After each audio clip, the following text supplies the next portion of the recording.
waancaa addunyaatiin wal qabatee taphoonni marsaa mo'atanii darbuu har'a xumuraa kan argatuunidha. Biyyoonni nusa xumuraatiif darban adda ba'uudhaan beekamaatti kan jiranu galgala sa'aatii tokkorraa eegaluudhaan Arjentiinaa fi Ijipt murkiin taasisan ni eegama. Murkii kanaan Lionel Messi fi Mohamed Salah ka'umsi tapha kanaan mul'isan xiyyeeffannoo kan argate Messiin umuriin isaa 39 ta'us ammas dirree keessatti ga'umsa baay'isa mul'isuudhaan garaagarummaa uumaati kan jiru. Waancaa addunyaatiin taphoota afuriin goolii 7 Arjentiinaadhaaf kan galche. Arjentiinaan waancaa addunyaatiin taphoota 4 taphatte walitti aansitee yeroo injifattu taphoota afuriin goolii 11 biyyattiin walii galaan dorgommii bara kanaatiin kan galchite. Kana keessaa immoo Lionel Messiin goolii 7 Arjentiinaadhaaf kan galche taphoota hundarratti taphoota 4 jechuudha. Walitti aansee Arjentiinaadhaaf waancaa addunyaa bara kanaatiin Lionel Messiin goolii kan galche. Har'as taphattoota garaagarummaa ni uumuuf eegaman keessaa Lionel Messiin isa tokko waliigalaan bara 2006 eegalee waancaa addunyaa irratti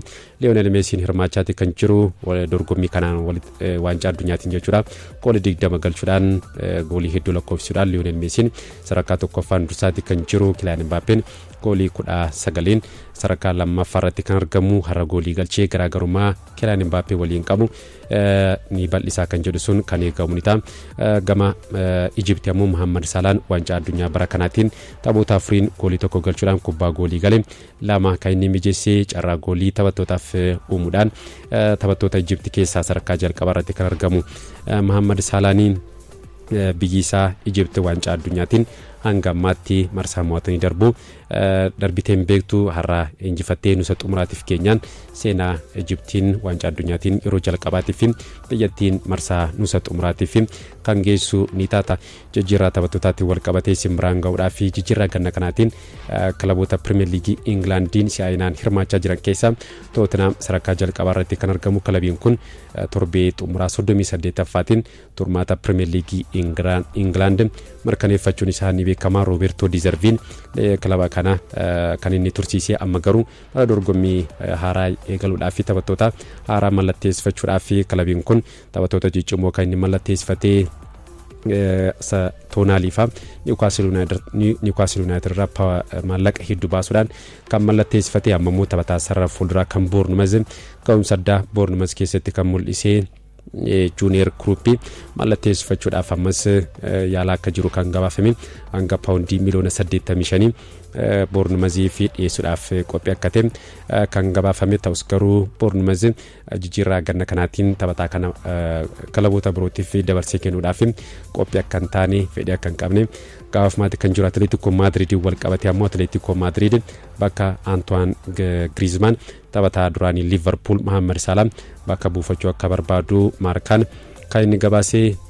Umurii 33 irratti kan argamu Mohamed Salah waliigaltee Liverpool waliin qabu xumuramuu isaatii wal qabatee Liverpool waliin gargar ba'uun isaa ni beekama. Hangamaatti egeree isaa kilaba kamiif akka mallatteessu Mohamed Salah uniformsinee kilaboonni Spain keessatti hirmaachaati jiran hedduun isaanii taphataa kana mallatteessifachuudhaaf fedhii akka qaban gabaafamaatti kan jiru. Kana keessaa immoo Atletico Madrid isa jalqabaa akka ta'edha. Miidiyaaleen Spain kan isaan gabaasanii eenyutu taphataa kana mallatteessifata. Daree kilaboota La Liga Spain ammoo kan liigii Saudi Arabia akkasumas ammoo kilaboonni Qatar illee taphataa kana hordofaati kan isaan jiranu. Arsenal wal qabate ammoo taphataa sarratti isaa kan West Ham United waancaa addunyaatiin Republic Democrataa Congo bakka bu'uudhaan hirmaachaa kan ture taphataa duraanii Manchester United Aaron Wan-Bissaka mallatteessifachuudhaaf murkii keessa akka seene kan gabaafame. Tarii Ben White jijjiirraa ganna kanaatiin Arsenal gadhiisuu akka malu gabaafamaatti kan jiru. Ben White Arsenal kan gadhiisuu ammoo bakka Ben White Arsenal Aaron Wan-Bissaka buufachuu akka barbaaduudha kan gabaafame.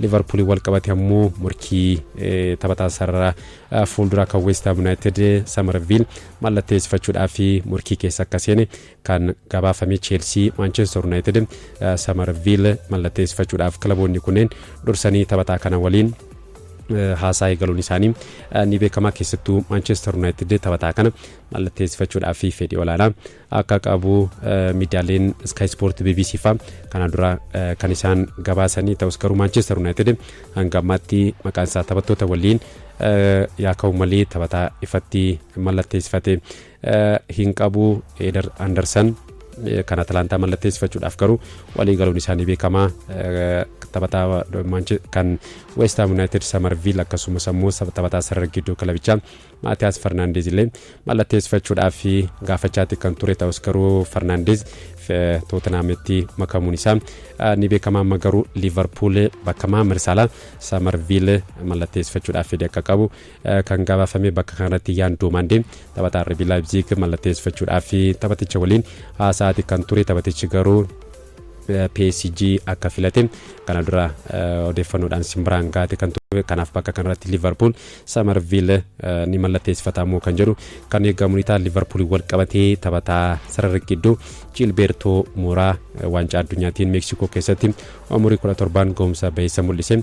Taphataa kanas mallatteessifachuudhaaf fedhii akka qabu kan gaafe Chelsea dhaan wal qabate ammoo taphataa lammii England umurii 19 irratti argamu Jesse Darii waliigaltee taphataa kana dheeressuudhaaf taphaticha waliin haasaa akka eegale kan gabaafame. Bayern Munich taphataa kana mallatteessifachuudhaaf gaafii taphataa kanaaf dhiyeessuudhaaf qophii waan ta'eef ta'us garuu Chelsea gaafii Bayern Munich taphaticha kan fudhannee fi waliigaltee taphaticha dheeressuudhaaf fedhii akka qabu kan gabaafame.